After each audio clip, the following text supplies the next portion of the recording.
ಮನೆಗೆ ವಿಭೂತಿ ಮೇಲೊಂದು ಕುಂಕುಮ, ಮೈ ಮೇಲೆ ಬೂದಿ ಸವರಿಸಿಕೊಳ್ತಾ ಇದ್ದ. ಜನರ ಮುಂದೆ ಬರ್ತಿದ್ದ, ಜನರಿಗೆ ನಿತ್ಯ ಪೂಜೆ ಪಾಠ ಮಾಡ್ತಾ ಇದ್ದ, ಶ್ಲೋಕ ಹೇಳ್ತಿದ್ದ. ಆದ್ರೆ ಒಳಗೊಳಗೆ ಮಾಡ್ತಾ ಇದ್ದಂತಹ ಪೂಜೆಯೇ ಬೇರೆ. ಹೊರಗಡೆ ಕಾಲ್ ಸೆಂಟರ್ ಅಂತ ಬೋರ್ಡ್ ಹಾಕೊಂಡು ಆಫೀಸ್ ಒಳಗೆ ಆಡ್ತಾ ಇದ್ದಿದ್ದೇ ಬೇರೆ. ಆ ಕಣ್ಣ ಮುಚ್ಚಾಲೆ ಆಟಕ್ಕೆ ಅಡ್ಡಿಯಾಗಿದ್ದವರನ್ನ ಕೊಲ್ಲೋದೆ ಜ್ಯೋತಿಷಿ ಅಂಡ್ ಚಮ್ಮಕ್ ಚೆಲ್ಲೋ ರಾಣಿಯ ಟಾರ್ಗೆಟ್ ಆಗಿತ್ತು. ಪ್ರೇಯಸಿ ಮಗಳು ಪ್ರೇಯಸಿಯ ಗಂಡನನ್ನ ಕೊಲ್ಲೋದಕ್ಕೆ ಹೇಗೆಲ್ಲ ಪ್ಲಾನ್ ಮಾಡಿದ್ರು ಗೊತ್ತಾ? ಆ ಒಂದು ಆಡಿಯೋ ಹೇಳ್ತಾ ಇರೋ ಹಸಿ ಬಿಸಿ ಕಹಾನಿ ಏನು? ಸ್ವಾಮಿಯ ಮೋಹದ ಹಿಂದಿನ ರಕ್ತದಾಹ ಯಾವ ಮಟ್ಟಕ್ಕಿತ್ತು ಅನ್ನೋ ಇಂಟ್ರೆಸ್ಟಿಂಗ್ ಸ್ಟೋರಿಯನ್ನ ತೋರಿಸ್ತೀವಿ ನೋಡಿ.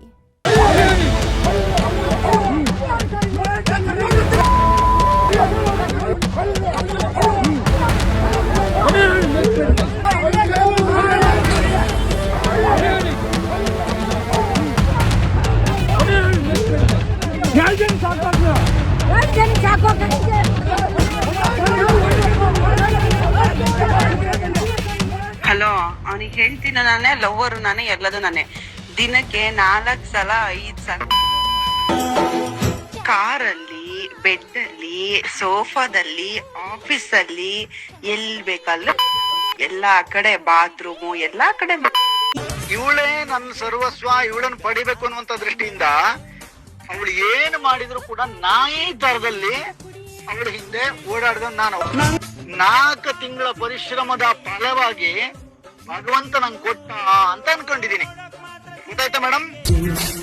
ಅವನಿಗೆ ಲವ್ವರು ನಾನೇ, ಹೆಂಡತಿನೂ ನಾನೇ, ಎಲ್ಲಾನು ನಾನೇ ಅಂತ ಡೈಲಾಗ್ ಹೊಡಿತಿರೋ ಕೀ ಚಮ್ಮಕ್ ಚೆಲ್ಲೋ ತುಟಿಗೆ ಬಣ್ಣ ಹಚ್ಕೊಂಡು ಬಾತ್ರೂಮ್ ವಿಷಯ ಹೇಳಿ ವಿಕೃತ ಆನಂದ ಪಡ್ತಾಳೆ. ಮತ್ತೊಬ್ಬಳು ಮಹಿಳೆಗೆ ಕಾಲ್ ಮಾಡಿ ಕಾರೇ ಬೆಡ್, ಸೋಫಾನೇ ಮಂಚ, ನಮ್ಮ ಆಫೀಸೇ ನಮಗೆ ರೂಮು ಅಂತಾಳೆ. ನಾವು ಎಂತಹ ಮದನ ಮೋಹನರು, ತಾನು ಎಂತಹ ಮೋಹಿನಿ ಅನ್ನೋದನ್ನ ಹೇಳ್ತಾಳೆ. ಇಷ್ಟೇ ಅಲ್ಲ, ಒಂದು ಗಂಡು ಧ್ವನಿಯೂ ಕೂಡ ಕೇಳಿ ಬರುತ್ತೆ. ಅವಳೇ ಸರ್ವಸ್ವ, ರತಿಯನ್ನ ಪಡೆಯೋಕೆ 4 ತಿಂಗಳು ತಪಸ್ಸು ಮಾಡಿದ್ದೀನಿ ಅಂತ ಡೈಲಾಗ್ ಬೇರೆ ಹೊಡೀತಾನೆ. ಇವಳೇ ನನ್ನ ಸರ್ವಸ್ವ, ಇವಳನ್ನು ಪಡಿಬೇಕು ಅನ್ನುವಂತ ದೃಷ್ಟಿಯಿಂದ ಅವಳು ಏನು ಮಾಡಿದ್ರು ಕೂಡ ನಾಯಿ ತರದಲ್ಲಿ ಅವಳ ಹಿಂದೆ ಓಡಾಡಿದ ನಾನು. ಅವಳು ನನ್ನ ಹಿಂದೆ ಬಂದವಳಲ್ಲ, ಅವಳಿಗೆ ಒಮ್ಮೆಲೆ ಬೇಕು ಅಂತಂದ್ರೆ ಚಿಟಿಕೆ ಹೊಡೆದ್ರೆ 1000 ನಾಯಿಗಳು ಎದುರುಗಡೆಗೆ ಬೊಬೊ ಅಂತ ಹೇಳಿ ಬರೋಂಥವಿದ್ವು. ಆದ್ರೆ 4 ತಿಂಗಳ ಪರಿಶ್ರಮದ ಫಲವಾಗಿ ಭಗವಂತ ನಂಗೆ ಕೊಟ್ಟ ಅಂತ ಅನ್ಕೊಂಡಿದೀನಿ. ಗೊತ್ತಾಯ್ತಾ ಮೇಡಮ್? ಆಹಾ, ಎಂಥ ಮಾತು ಕಣ್ರಿ, ಎಂತಹ ಮಾತು ಅಂತೀರ. ತಪಸ್ಸು ಮಾಡೇಗಿರ್ತೀಯ, ಮಂತ್ರ ಹಾಕೇಗಿರ್ತೀಯ. ಇಂತಹ ಮನೋಹರಿ ಮಿಸ್ ಆದ್ರೆ ಸಿಗ್ತಾಳ? ಚಾನ್ಸೇಗಿಲ್ಲ. ಅವಳು ನೋಡಿದ್ರೆ ಬೆಡ್ಡು, ಸೋಫಾ, ಆಫೀಸು, ಲವ್ವರು, ಗಂಡ ಅಂತೆಲ್ಲ ಅಂತಾಳೆ. ನೀನ್ ನೋಡಿದ್ರೆ ಇವಳೇ ಸರ್ವಸ್ವ ಅಂತೀಯ. ಇಬ್ಬರ ರಾಸಲೀಲೆ ನೆಕ್ಸ್ಟ್ ಲೆವೆಲ್ ಅನ್ನೋದಕ್ಕೆ ಈ ಆಡಿಯೋ ಸಾಕ್ಷಿ ಹೇಳ್ತಿದೆ.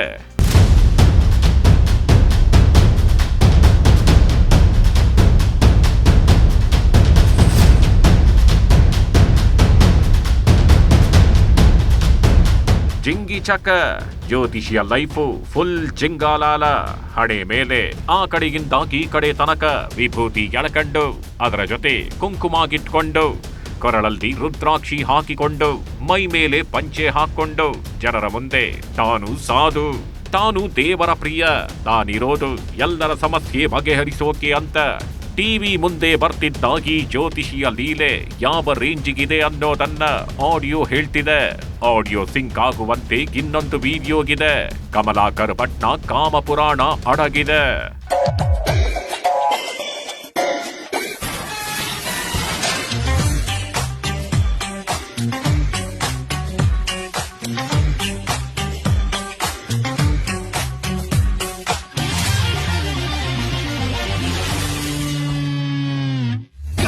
ಮನಸ್ಸನ್ನ ಅವಳಂತ ಚೆಲುವೇನ ಸೆಳೆದಳು ಕಣ್ಣಿನಲೇ.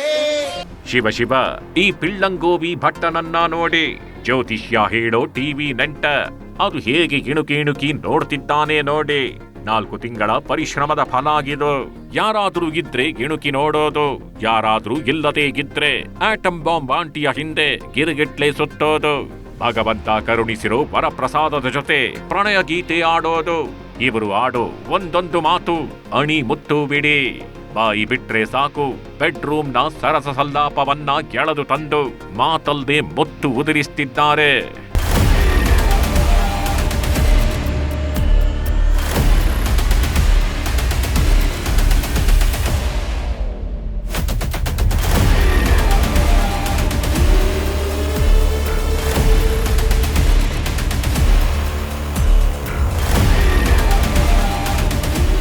ಅಕಟಕಟ, ಏನ್ ಸ್ವಾಮಿ ನಿನ್ನ ಲೀಲೆ, ಏನ್ ಸ್ವಾಮಿ ನಿನ್ನ ತಪಸ್ಸು.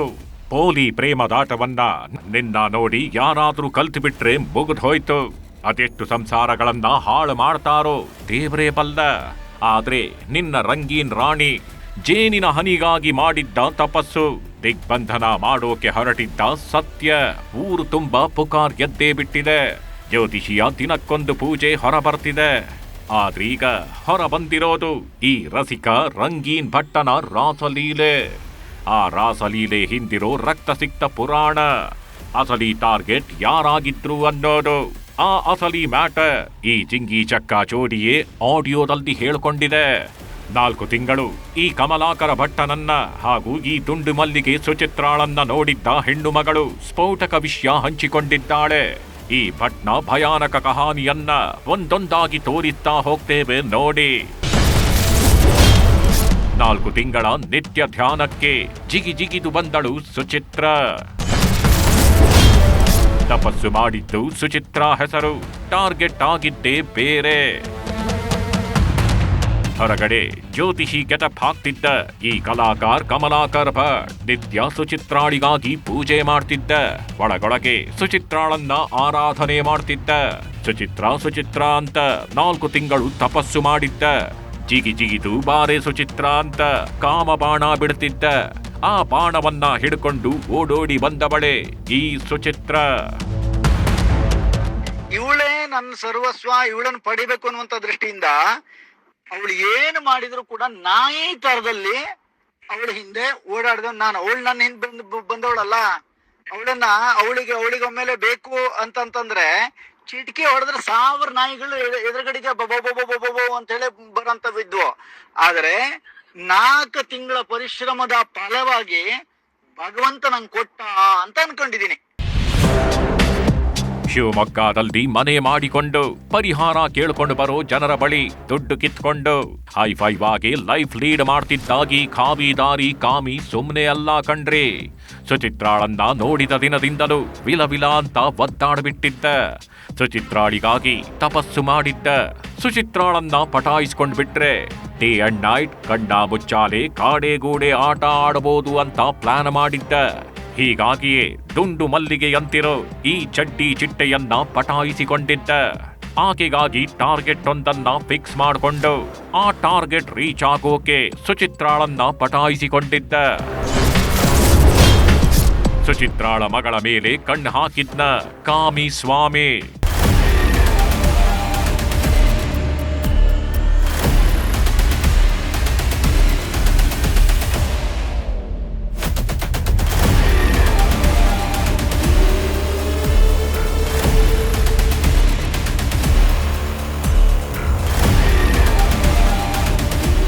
ರೀಲ್ಸ್ ರಾಣಿ, ಹೂಕೋಸಿನಂತಿರೋ ಕೋಮಲೆ, ಮೇಕಪ್ ಮೋಹಿನಿಯ ಹಿಂದೆ ಕಮಲಾಕರ್ ಭಟ್ ನಾಯಿ ತರ ಸುತ್ತಿದ್ದಾನೆ. ಕಾರವಾರದ ಸಿದ್ದಾಪುರದಿಂದ ಇತ್ತೀಚೆಗೆ ಶಿವಮೊಗ್ಗಗೆ ಶಿಫ್ಟ್ ಆಗಿದ್ದ ಸುಚಿತ್ರಾಳನ್ನ ನೋಡಿ ಕಾಮ ಪಿಶಾಚಿಯಾಗಿ ಅಲೆದಾಡಿದ್ದಾನೆ. ಇನ್ನೊಂದ್ ಕಡೆ ನೊಂದ ಹೃದಯದ ಪ್ರೀತಿ. ಇನ್ನು ಮೇಲೇನಿದ್ರು ಓನ್ಲಿ ಮನಿ ಅಂತ ಸುಚಿತ್ರ ಬಯೋ ಹಾಕಿಕೊಂಡಿದ್ಲು. ಹೀಗಾಗಿ ಕಮಲಾಕರ್ ಭಟ್ ಸುಚಿತ್ರಾಳಿಗೆ ದುಡ್ಡಿನ ರುಚಿ ತೋರಿಸಿ ನಿತ್ಯ ಪೂಜೆಗೆ ಕರಕೊಂಡು ಹೋಗಿದ್ದಾನೆ. ಕಳೆದ 6 ತಿಂಗಳ ಹಿಂದೆ ಸುಚಿತ್ರ ಅಂಡ್ ಕಮಲಾಕರ್ ಭಟ್ ಗಂಡ ಹೆಂಡತಿಯ ರೀತಿಯೇ ಸಂಸಾರ ಶುರು ಮಾಡೇ ಬಿಟ್ಟಿದ್ದಾರೆ.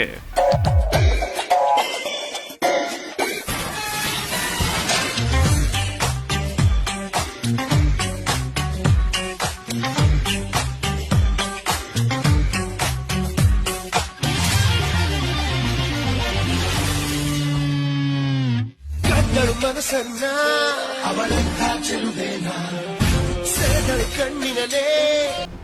ಈ ಸುಚಿತ್ರಾಳ ಮೈಮಾಟವನ್ನ ನೋಡಿ ನೋಡಿ ಗಂಡನಿಗೆ ಸಾಕಾಗೋಗಿತ್ತು. ಎತ್ತಿ ಹೇಳಿದ್ರು ಸುಚಿತ್ರ ಸರಿದಾರಿಗೆ ಬಂದಿರ್ಲಿಲ್ಲ. ಹೀಗಾಗಿ ಹೋದ್ಲು. ಹಾಳಾಗ್ ಹೋಗ್ಲಿ ಬಿಡು ಅಂತ ಸುಮ್ಮನೆ ಇದ್ದು ಬಿಟ್ಟಿದ್ದ. ಬೆಂಗಳೂರಿನಲ್ಲಿ ಕೆಲಸ ಮಾಡ್ತಿದ್ದವನು ಅಣ್ಣನ ಮನೆಗೆ ಬಂದು ಬಿಟ್ಟಿದ್ದ. ಹೆಂಡತಿ ಮಕ್ಕಳ ಕೊರಗಿನಲ್ಲೇ ಒಂಟಿಯಾಗಿ ಗಿದ್ದು ಬಿಟ್ಟಿದ್ದ. ಆದ್ರೆ ಮನೆ ಬಿಟ್ಟು ಅಮ್ಮನೊಂದಿಗೆ ಹೋಗಿದ್ದ ಸುಚಿತ್ರಾಳ ದೊಡ್ಡ ಮಗಳು ಕಿಡಿ ಕೇಸಿಗೆ ಟ್ವಿಸ್ಟ್ ಕೊಡ್ತಾಳೆ. ನನಗೆ ಅವ್ರು ತುಂಬ ಹಿಂಸೆ ಕೊಡ್ತಾಯಿದ್ರು. ಅಂದರೆ ಅಮ್ಮ ಇಲ್ದಾಗಿದ್ದವಾಗ ಒಂಥರ ಇದ್ದವಾಗ ಒಂಥರ ನೋಡ್ಕೊತಾ ಇದ್ದಿದ್ದೌದು. ನಾನು ಸುಮಾರು ಸಲ ತಡ್ಕೊಂಡು ನಾನು ಸುಮ್ಮನೆ ಇದ್ದೆ. ಇಲ್ಲಿ ನಾನು ಎಜುಕೇಷನ್ಗೋಸ್ಕರ ನಾನು ಕಷ್ಟಪಡಲೇಬೇಕು ಅಂತ ನನ್ನ ಪಾಡಿ ನಾನು ಸುಮ್ಮನೆ ಇದ್ದೆ. ಸುಚಿತ್ರ ಹಾಗೂ ಗಂಡ ಮಹೇಶ್ ಇತ್ತೀಚೆಗೆ ಶಿವಮೊಗ್ಗಕ್ಕೆ ಶಿಫ್ಟ್ ಆಗಿದ್ರು. ಶಿವಮೊಗ್ಗದಲ್ಲಿ ಸ್ನೇಹಿತರೊಬ್ಬರ ಮೂಲಕ ಈ ಸುಚಿತ್ರಾಳಿಗೆ ಕಮಲಾಕರ್ ಭಟ್ ಪರಿಚಯವಾಗತ್ತೆ. ಕಮಲಾಕರ್ ಭಟ್ ಆಫೀಸ್ನಲ್ಲೇ ಈ ಸುಚಿತ್ರ ಕೆಲಸಕ್ಕೆ ಸೇರ್ಕೊಂಡಿದ್ಲು. ಸಾಲದಕ್ಕೆ ಆರ್ಕೆಸ್ಟ್ರಾಗಳಲ್ಲಿ ಸಿಂಗರ್ ಕೂಡ ಆಗ್ತಿದ್ಲು. ಆದರೆ ದಿನಗಳದಂತೆ ಈ ಸುಚಿತ್ರ ಗಂಡನಿಗೆ ಗೋಲಿ ಹೊಡೆದು ಕಳೆದ 6 ತಿಂಗಳ ಹಿಂದಷ್ಟೇ ಕಮಲಾಕರ್ ಭಟ್ನ ಜೊತೆ ಹೋಗಿದ್ದಾಳೆ. ಹೋಗುವಾಗ ಜೊತೆಯಲ್ಲಿ ತನ್ನ 2 ಹೆಣ್ಣು ಮಕ್ಕಳನ್ನು ಕರೆದುಕೊಂಡು ಹೋಗಿದ್ಲು. ಸುಚಿತ್ರಾ ಜೊತೆಯಲ್ಲಿ ಅವಳ ಮಗಳು ಕೂಡ ಬಂದಿದ್ಲು. ಆದ್ರೆ ಭಟ್ಗೆ ಇದ್ಯಾವುದೂ ಸಮಸ್ಯೆಯಾಗಿರ್ಲಿಲ್ಲ. ಯಾಕಂದ್ರೆ ಭಟ್ ಸುಚಿತ್ರಾ ಮಗಳ ಮೇಲೂ ಕಣ್ಣು ಹಾಕಿದ್ದಂತೆ. ಸುಚಿತ್ರಾಗಿರದ ಸಮಯದಲ್ಲಿ ಸುಚಿತ್ರಾಳ ಮಗಳ ಜೊತೆ ವಿಚಿತ್ರವಾಗಿ ವರ್ತನೆ ಮಾಡ್ತಿದ್ದಂತೆ.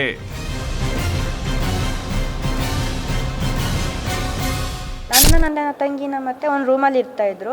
ಅವ್ರು ತುಂಬ ಕ್ಲೋಸಾಗೇ ಇರ್ತಿದ್ರು. ನನ್ನ ಮುಂದೆನೂ ಅಷ್ಟೇ ಕ್ಲೋಸಾಗೇ ಇರ್ತಾಯಿದ್ರು ಅವರು. ನನಗೆ ಗೊತ್ತಿರೋ ಪ್ರಕಾರ ನಾನು ತುಂಬ ಕ್ಲೋಸಾಗೇ ಇರ್ತಿದ್ರು ಅವರು. ಅಂದರೆ ಮುದ್ದು ಬಂಗಾರ ಈ ಥರ ಎಲ್ಲ ಕರ್ಕೊಂಡು ಚೆನ್ನಾಗೇ ಇದ್ದರು ಹಂಗಂತ. ನಾನು ಏನೋ ಅಪ್ಪ ಮಗಳು ಸಂಬಂಧದಲ್ಲಿ ಇರ್ತಾರೆ, ನಾನು ಸೈಲೆಂಟಾಗೇ ಇದೆ. ಅಂದರೆ ಅವರಿಗೆ ದೊಡ್ಡಪ್ಪ ಅಂತ ಹೇಳಿ ಸ್ವಲ್ಪ ಹೇಳ್ಕೊಟ್ಟಿದ್ರು. ಅಂದರೆ ದೊಡ್ಡಪ್ಪ ಅಂತ ಹೇಳೇ ಮಾತಾಡು ನೀನು, ಯಾರೇ ಕೇಳಿ ದೊಡ್ಡಪ್ಪ ಅಂತ ಹೇಳು ಅಂತ ಹೇಳಿದ್ದರಿಂದ ನಾನು ದೊಡ್ಡಪ್ಪ ಅಂತಲೇ ಹೇಳ್ಕೊಂಡು ಬಂದಿದ್ದೆ. ಅಂದರೆ ಮನೇಲಿ ಮಾತ್ರ ಗುರೂಜಿ ಅಂತ ಹೇಳೇ ಕರೀತಾ ಇದ್ದೆ ನಾನು.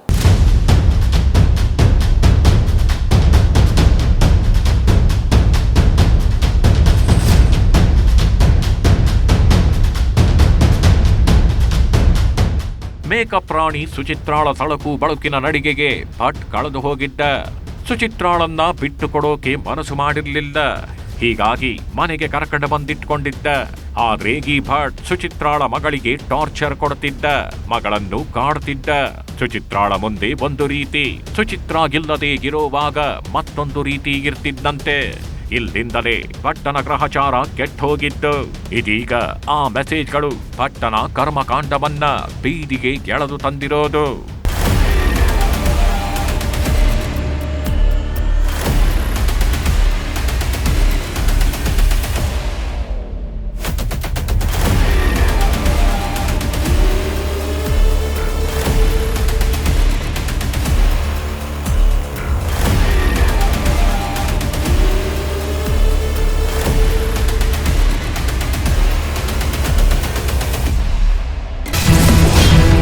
ಸುಚಿತ್ರಾಳಿಗಾಗಿ ಆಫೀಸ್ ಓಪನ್, ಕಾರ್ ಬೈಕ್ ಖರೀದಿ, ಬುಲೆಟ್ ಕೊಡಿಸಿ ಕೊಲೆ ಸಂಚು ರೂಪಿಸಿದ್ದ.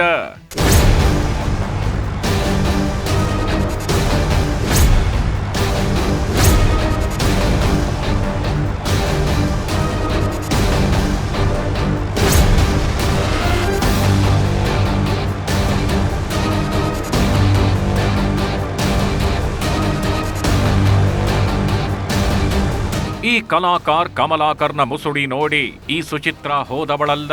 15 ವರ್ಷ ಸಂಸಾರ ಮಾಡಿ ಗಂಡನನ್ನ ಬಿಟ್ಟು ಹೋಗ್ತಿರ್ಲಿಲ್ಲ. 2 ಮಕ್ಕಳ ಜೊತೆ ಆರಾಮಾಗಿ ಇದ್ದು ಬಿಡ್ತಿದ್ಲು. ಆದರೆ ಈ ದುಂಡು ಮಲ್ಲಿಗೆಯ ಹೃದಯವನ್ನ ಗೆಲ್ಲಿದ್ದು ಕಮಲಾಕರ್ ಭಟ್ ಬಳಿಗಿದ್ದ ಆಸ್ತಿ, ಹಣ. ಕಮಲಾಕರ್ ಭಟ್ ಕೂಡ ಒಂಟಿ ಪಿಶಾಚಿಯಾಗಿದ್ದ. ಕೊರೋನಾ ಸಮಯದಲ್ಲಿ ಹೆಂಡತಿ ಸಾವಿನ ಮನೆ ಸೇರಿದ್ರಿಂದ ನಾಯಿ ಥರ ಅಲೆಯೋಕೆ ಶುರು ಮಾಡಿದ್ದ. ಸಿಕ್ಕ ಹೆಣ್ಣು ಮಕ್ಕಳ ಮೇಲೆ ಕಣ್ಣು ಹಾಕೋಕೆ ನೋಡಿದ್ದ. ಈ ನಡುವೆ ಅನ್ನ ಹಳಸಿತ್ತು, ನಾಯಿ ಹಸಿದಿತ್ತು ಎಂಬಂತೆ ಕಮಲಾಕರ್ ಭಟ್ಗೆ ಸುಚಿತ್ರ ತಗಲಾಕೊಂಡಿದ್ದಾಳೆ. ನಂತರ ಸುಚಿತ್ರಾಳಿಗಾಗಿ ಕಾಲ್ ಸೆಂಟರ್ ಓಪನ್ ಮಾಡಿದ್ದಾನೆ. ಸಾಲದಕ್ಕೆ ಸುಚಿತ್ರಾಳಿಗೆ ಕಾರು ಹಾಗೂ ರಾಯಲ್ ಎನ್ಫೀಲ್ಡ್ ಬೈಕ್ ಕೂಡ ಗಿಫ್ಟ್ ಮಾಡಿದ್ದ.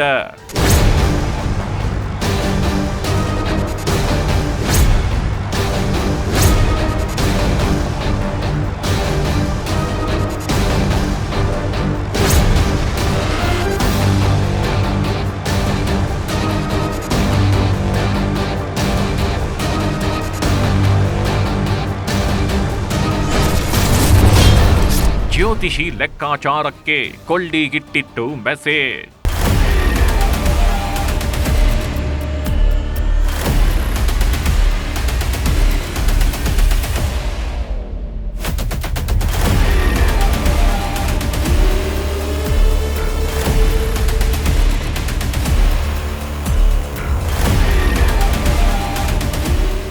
ಆರು ತಿಂಗಳು ಸುಚಿತ್ರಾ ಅಂಡ್ ಜ್ಯೋತಿಷಿ ಆರಾಮಾಗಿದ್ರು.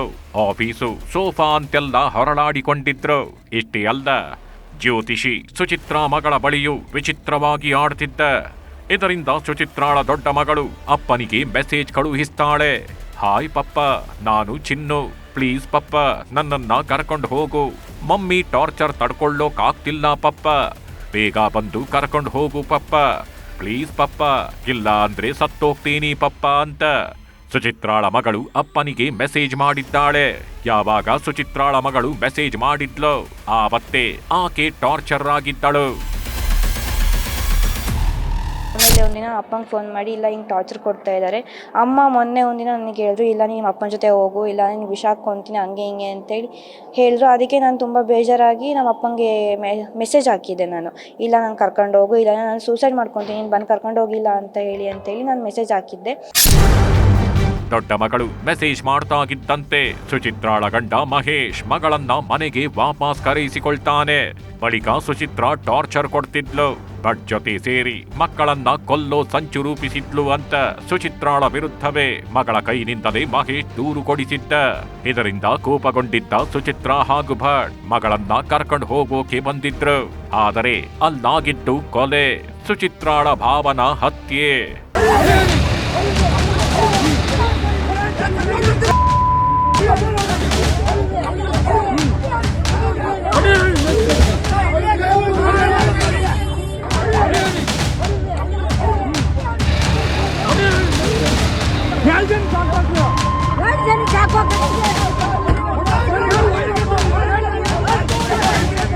ಅವಳು ನನ್ನ ಮಗಳು, ಅವಳ ಜೊತೆ ಇವಳು ಮೆಚೂರ್ಡ್ ಆಗಿದ್ದಾಳಲ್ಲ, ಅವಳು ಮಾಡೋ ಆಟ ಕಾರಣನ ಇವ್ರು ನೋಡೋಕ್ಕಾಗ್ತಾ ಇಲ್ಲ.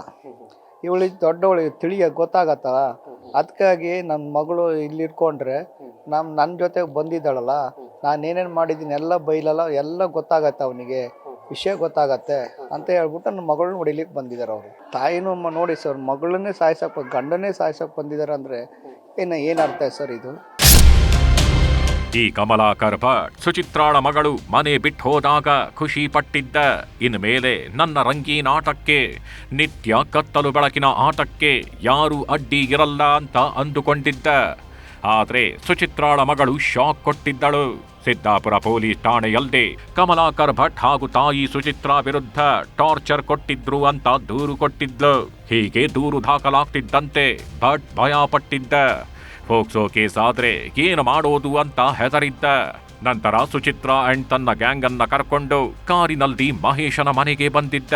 ಸುಚಿತ್ರಾಳ ಮಗಳನ್ನ ಕರ್ಕೊಂಡು ಹೋಗಿ ತಮ್ಮ ಪರವಾಗಿ ಹೇಳಿಕೆ ಕೊಡಿಸೋದಕ್ಕೆ ಟ್ರೈ ಮಾಡಿದ್ದ.